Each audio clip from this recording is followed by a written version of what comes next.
Hola, estimados amigos oyentes. Bienvenidos al canal Lecturas de Poder. Escuchar, oír y ver. Hoy continuamos con la lectura del libro ¿Quién es usted, señor Gurdjieff? Por René Subert. Parte 4. Era en el año 223 después de la creación del mundo, de acuerdo con el cálculo objetivo del tiempo, o como lo dirían en la Tierra, en el año 1921 de la era cristiana. Volaba por el universo la nave Karnak, y en esa nave transespacial se encontraba Belcebú, con sus prójimos y familiares. El recién llegado, al ingresar en un ciclo de lecturas en voz alta de los relatos de Belcebú a su nieto en casa del señor Gurdjieff, se veía obligado a tomar la nave interplanetaria en pleno vuelo, o ir a alcanzarla allí donde Belcebú hubiese tenido a bien anclarla. Los pasajeros de esta inmensa navegación a través del tiempo, el espacio y las civilizaciones sucesivas de nuestro planeta habrían podido encontrarse en cualquier lugar del sistema solar. Yo tuve la suerte de encontrarlos en el Tíbet, donde su pequeña caravana parecía estar sumergida en toda suerte de dificultades. Mis camaradas apenas tuvieron tiempo para prevenirme. Me dijeron: vas a ver, no se trata en absoluto de lo que tú crees. Habrá muchas palabras bizarras que te parecerán incomprensibles. Es bueno que sepas, por ejemplo, que las criaturas tricerebrales son los hombres. Alrededor de sus campamentos encendían grandes fuegos en la noche para protegerse, ellos y sus cuadrúpedos, de otros seres bicerebrales llamados tigres, hienas y leones. Inmediatamente fui cautivado por el encanto de este relato, pero cuando se planteaba lo que me pareció a mí que eran asuntos de la física del globo terráqueo y de los terremotos, o de, entre comillas, sobresaltos del planeta, perdí un poco el contacto.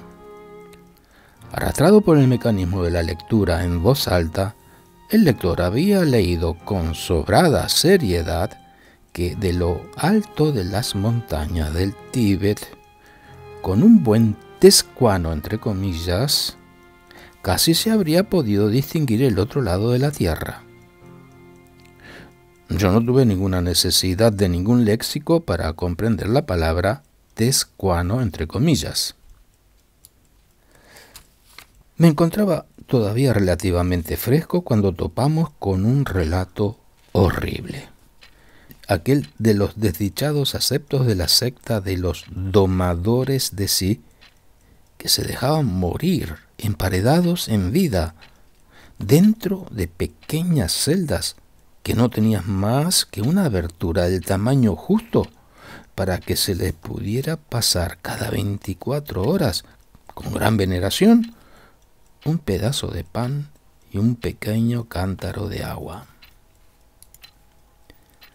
Esta historia me produjo una impresión inolvidable, a tal punto que cuando llegamos al tema del planeta Marte, del pan, del trigo y de la cadena de alimentos que liga todo lo que existe en el mundo, por un momento me dejé arrullar por las palabras.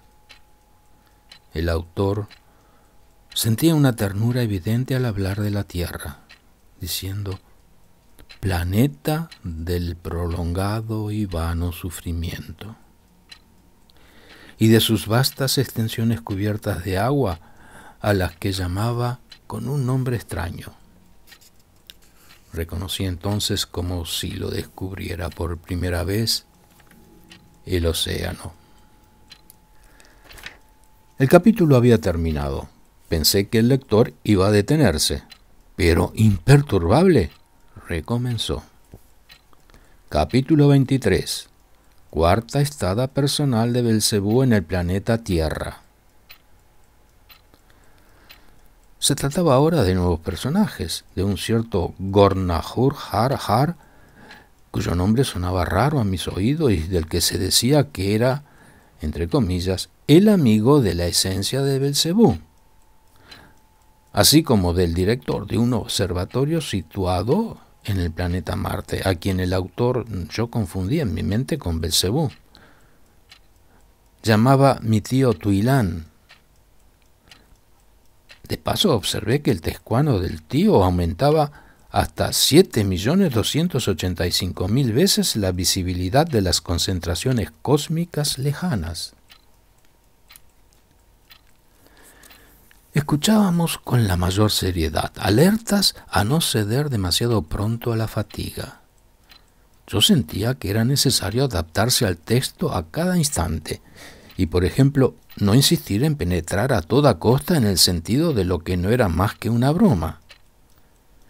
Dice el refrán: quien quiere viajar lejos cuida su montura. Pero, ¿cómo discriminar?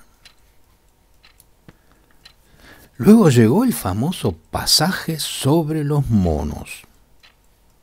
Me enteré de que, contrariamente a la idea generalmente admitida y enraizada en mí desde mi infancia, según la cual el hombre desciende del mono, son los monos los que descienden del hombre, o más precisamente de la mujer. Y esto porque en un pasado remoto, después que la catástrofe de la Atlántida había aniquilado a los hombres, las infelices mujeres, privadas de sus parejas, hicieron el amor con los animales. El texto decía que lo que habían hecho era, entre comillas, fusionar sus exioejares con los seres cuadrúpedos de distintas especies, de ahí las diferentes familias de monos. Era, como suele decirse, entre comillas, un cuento chino, contado con tan buen humor y abarrotado de explicaciones tan profundas sobre la dualidad de los sexos, que me pregunté, ¿fue eso una broma? Pero entonces, para señalarnos, ¿qué cosa? ¿Una especie de provocación? ¿O bien la pura y simple verdad? La verdad, entre comillas, histórica. No pretendo hoy en día haber esclarecido por completo este espinoso asunto. A la luz de los más recientes descubrimientos antropológicos, el Homo sapiens tiene un origen mucho más antiguo del que se creía hace algunos años, y todavía no se ha encontrado el famoso, entre comillas, eslabón que permitiría establecer que en efecto el hombre desciende del mono. En el transcurso de las lecturas siguientes fui llevado a menudo a hacerme preguntas igualmente embarazosas a propósito de la física, de la biología, de la astronomía, la medicina, la etnología, ya que el encanto de los relatos de Belcebú consiste en que uno encuentra allí absolutamente de todo, inclusive hasta la receta del borscht, según añadiría Gurdjieff. En cuanto al final del capítulo que escuché esa tarde, no sabría cómo hablar de ello. Bajo el efecto del calor y de la inmovilidad, me había dormido arrullado por una voz monótona. Creo que se trataba de la capital del futuro Egipto, la ciudad de Tebas, cuando fui despertado súbitamente porque nos llamaban para hacer cadena entre la cocina y el comedor. Durante esta larga prueba de resistencia, la puerta se había abierto 2 veces para dar paso al señor Gurdjieff. Había venido para sentarse unos instantes entre nosotros, sin interrumpir al lector, regresando luego a vigilar sus hornos. Cada vez que se abría la puerta de la cocina, nos llegaban olores deliciosos.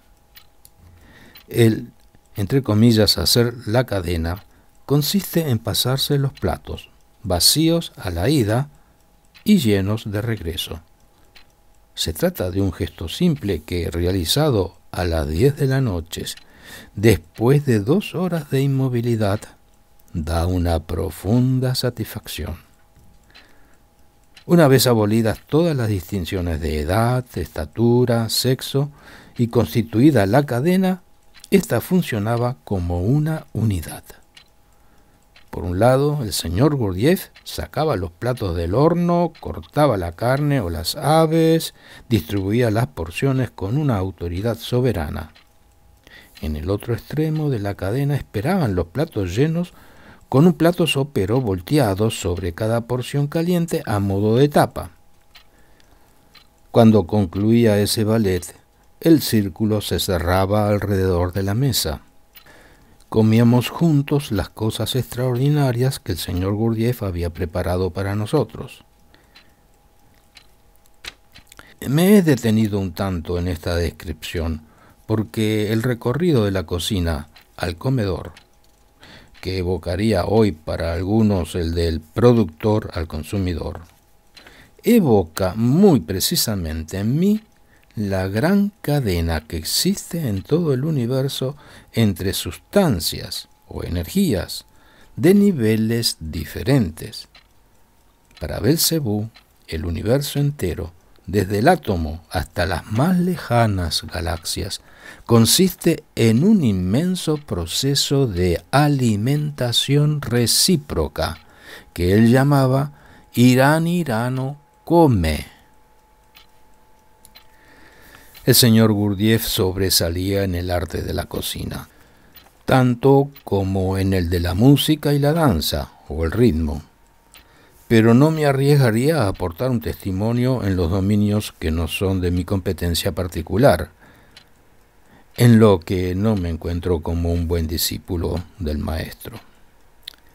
Innumerables anécdotas demuestran que él a menudo se divertía, por razones solo por él conocidas, en poner al financista en lugar del pintor y al pintor en el lugar del financista, una de sus excentricidades menos comprendidas.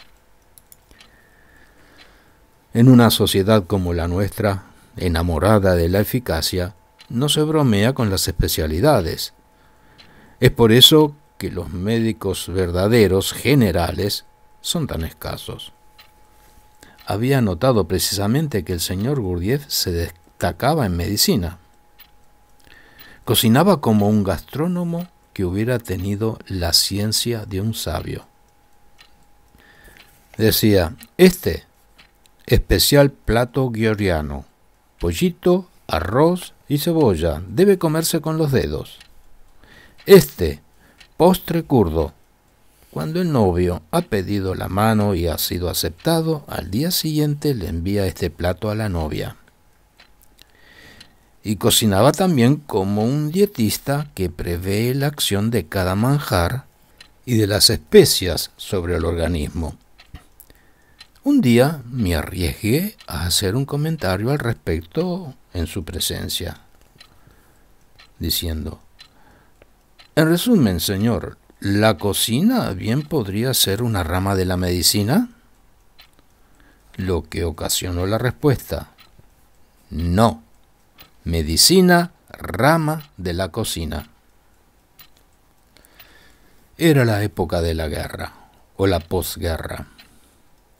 El aprovisionamiento se había convertido en la preocupación general de los franceses. Comer hasta satisfacerse era su preocupación inmediata. Uno de nosotros iba a menudo a 2 noches de viaje. ¿Y en qué condiciones? A buscar aves para la mesa de la calle Colonel Renard. Otro, que hubiera podido darle lecciones a un carnicero profesional, se encontraba antes del amanecer en un puesto del mercado central de París para entregarse a fructuosas transacciones. Comer es el acto sagrado por el cual absorbemos y asimilamos lo que Gurdjieff llamaba, entre comillas, el primer alimento. Aclaración.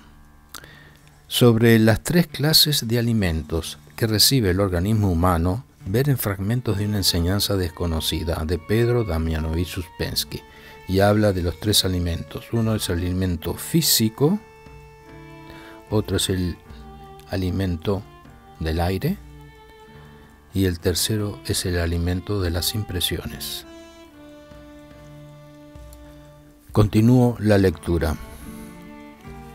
Este acto exige ser apreciado. Tiene el valor de un llamado al orden, ya que nos permite comulgar con las fuerzas naturales, de las que sin cesar olvidamos que dependemos. No puede realizarse como si se tratase de arrojar comida a un puerco, mientras que la mente, por su lado, o el sentimiento, se remontan a sus ocupaciones o a sus ensueños. Es por esto que las comidas alrededor del señor Gurdjieff se desarrollaban ante todo en silencio, mientras que los diálogos, preguntas y respuestas, que a menudo se asemejaban a un torneo en campo cerrado, se reservaban para el final. No sé cómo se podrían resumir las impresiones sumamente diversas que experimentábamos en el curso de esas comidas. Si hoy en día me plantease la pregunta, hablaría de una infancia reencontrada. Mi propia infancia, que había sido interrumpida por la vida y cuyo sabor yo reencontraba. Me convertía, sí, en un niño, en lugar del viejo joven que había llegado a ser. Un niño que no tenía ningún interés en el pasado, pero que estaba asombrado, fascinado por el presente que lo asaltaba por todas partes. Las fuertes impresiones orgánicas, viscerales, gustativas, que son propias de la infancia y que son fundamentales para el desarrollo ulterior de un ser humano, permanecen en mi recuerdo como la base obstinada de todos esos intercambios con el señor Gurdjieff. Continuará. Gracias por escuchar hasta el final de este audio video. Si les gustó, reenvíenlo a sus amigos. Colaboran así en el diseminar este valioso conocimiento. Nuevamente, muchísimas gracias por oír y agregar un clic en me gusta.